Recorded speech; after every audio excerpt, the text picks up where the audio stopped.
پانی پت کی جنگیں ہندوستان کی تاریخ کی سب سے فیصلہ کن اور خونریز لڑائیوں میں سے تھیں، جنہوں نے خطے کے سماجی و سیاسی منظرنامے پر گہرے اثرات مرتب کیے۔ یہ جنگیں، جو دہلی سے تقریباً 90 کلومیٹر شمال میں واقع قصبے پانی پت کے قریب لڑی گئیں، فیصلہ کن موڑ ثابت ہوئیں، جنہوں نے سلطنتوں کے عروج و زوال کا سبب بن کر ہندوستان کے مستقبل کی تشکیل کی۔ پہلی جنگ پانی پت 21 اپریل 1526 کو مغل سلطنت کے بانی بابر اور دہلی سلطنت کے آخری سلطان ابراہیم لودھی کے درمیان لڑی گئی۔ اس جنگ کو ہندوستان میں بارود، آتشی اسلحہ اور توپوں کے استعمال کی پہلی بڑی مثالوں میں شمار کیا جاتا ہے، جس نے مغل تسلط کا آغاز کیا۔ بابر وسطی ایشیا سے آیا تھا اور اس کے پاس تقریباً 12,000 فوجی تھے۔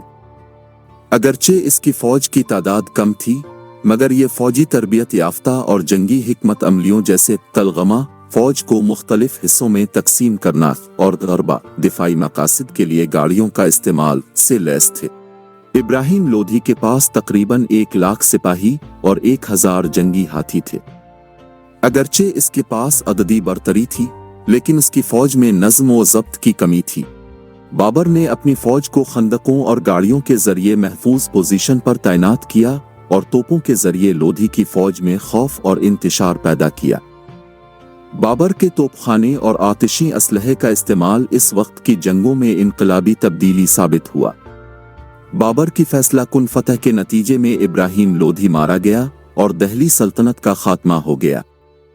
اثرات اس جنگ نے ہندوستان میں مغل سلطنت کی بنیاد رکھی اور نئی جنگی تکنیک اور حکمت عملیوں کا آغاز کیا، جس سے یہ ثابت ہوا کہ منظم اور جدید اسلحے سے لیس فوج روایتی فوجوں پر برتری رکھتی ہے۔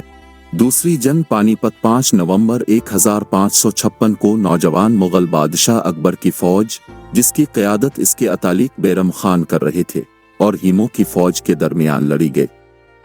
ہیمو ایک قابل ہندو بادشاہ اور فوجی کمانڈر تھا جس نے دہلی کا اقتدار سنبھال لیا تھا۔ فوجی تیاری اور کمانڈرز: مغل فوج بیرم خان کی زیر قیادت مغل فوج جدید اسلحے اور منظم حکمت عملی سے لیس تھی۔ اگرچہ اکبر اس وقت صرف 13 سال کا تھا، مگر اس کی فوج میں تجربہ کار کمانڈر موجود تھے۔ ہیمو کی فوج میں تقریباً 30,000 گھڑ سوار، 500 جنگی ہاتھی اور ہزاروں سپاہی شامل تھے۔ ہیمو ایک زبردست حکمت عملی کا ماہر تھا اور اپنی فوج کی قیادت خود کر رہا تھا۔ ہیمو نے ابتدائی طور پر مغل فوج پر شدید حملہ کیا، جس سے مغل صفوں میں افراتفری پھیل گئی۔ اس کے جنگی ہاتھیوں نے مغل فوج کو بھاری نقصان پہنچایا، لیکن ہیمو کی آنکھ میں تیر لگنے سے جنگ کا رخ بدل گیا اور اسے گرفتار کر لیا گیا۔ نتیجہ: ہیمو کی گرفتاری کے بعد مغل فوج نے جنگ پر دوبارہ قابو پا لیا اور ہیمو کو بعد میں پھانسی دے دی گئی۔ اس جنگ نے شمالی ہندوستان میں مغل حکومت کی دوبارہ بحالی کی راہ ہموار کی، جس نے اکبر کی حکمرانی کو مضبوط کیا اور مغل سلطنت کو 2 صدیوں سے زیادہ کے لیے مستحکم کیا۔ یہ جنگ قیادت اور حکمت عملی کی اہمیت کو اجاگر کرتی ہے۔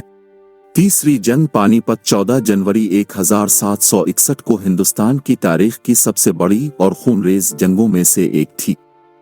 یہ جنگ مراٹھا سلطنت اور احمد شاہ ابدالی تا احمد شاہ درانی کی قیادت میں افغانستان کی درانی سلطنت کی فوجوں کے درمیان لڑی گئی۔ مراٹھا فوج کی قیادت سداشیو راؤ بھاؤ اور ان کے بھتیجے وشواس راؤ نے کی۔ مراٹھا فوج میں تقریباً 75,000 سپاہی، جن میں گھڑ سوار، توپ خانہ اور پیادہ فوج شامل تھی، موجود تھے۔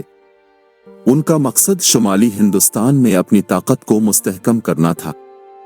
درانی سلطنت: احمد شاہ ابدالی کی فوج میں 1,00,000 سے زائد سپاہی شامل تھے، جن میں افغان قبائل، روہیلے اور اودے کے نواب شامل تھے۔ اس کی فوج میں طاقتور توپ خانہ اور گھڑ سوار بھی شامل تھے۔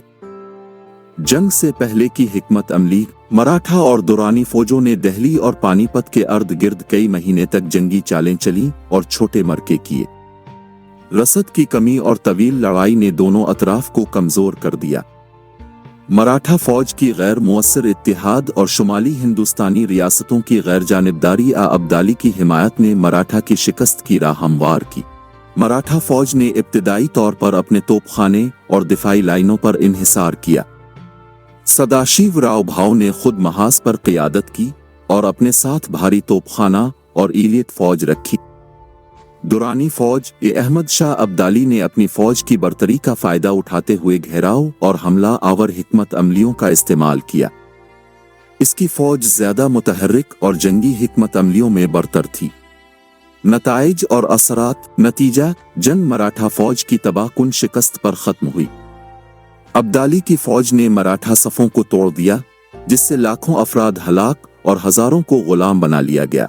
اس شکست نے مراٹھا سلطنت کی طاقت کو کمزور کر دیا، جس سے شمالی ہندوستان میں طاقت کا خلا پیدا ہوا اور برطانوی تسلط کی راہ ہموار ہوئی۔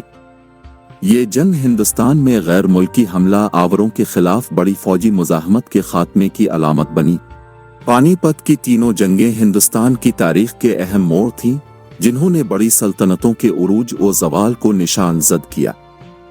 ان جنگوں نے فوجی حکمت عملی، تکنیکی جدت اور قیادت کی اہمیت کو اجاگر کیا اور ہندوستان کی تاریخ کے مستقبل کو گہرائی میں متاثر کیا۔ پہلی جنگ ہندوستان میں بارود اور آتشی اسلحے کا تعارف کرایا اور مغل سلطنت کی بنیاد رکھی۔ دوسری جنگ مغل حکومت کی بحالی کی اور اکبر کے طویل اور تغیر پذیر دور کو یقینی بنایا۔ تیسری جنگ مقامی طاقتوں جیسے مراٹھا کی زوال پذیری کی نشانی بنی اور یورپی استعماری توسیع کے لیے راہ ہموار کی۔ یہ جنگیں صرف فوجی معرکے نہیں تھیں، بلکہ ان ادوار کی سماجی و سیاسی حرکیات کی عکاس تھیں، جنہوں نے ہندوستان کی تاریخ کی راہوں کو گہرائی میں متاثر کیا۔ اگر آپ کو ہماری ویڈیو پسند آئی تو ہمارے یوٹیوب چینل حقیقت کی داستان کو سبسکرائب کریں۔